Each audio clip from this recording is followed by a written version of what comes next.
Guys, natay Rusi Karusa 200i. So ang problema ni guys, wala na mudagan, no? Ngala ang tagiya nga wala na mudagan tungod kay nahulog na day ang propeller shaft niya, may ang driveline nga para makadagan ang motor. So mo tong wala na mudagan ang motor, nahulog na day guys. Ang inungdan niya guys, wala na siya dagan tungod kinabali ang attachment sa engine support. So ito ara guys, guys, bali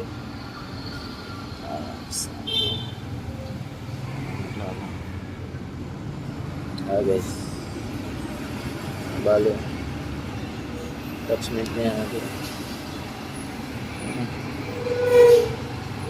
Yan guys,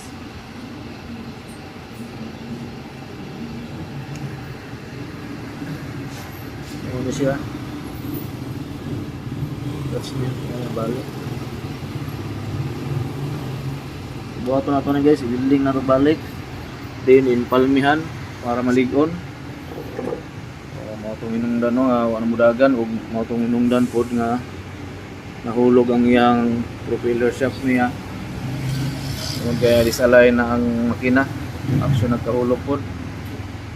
So yun guys, building mo na to.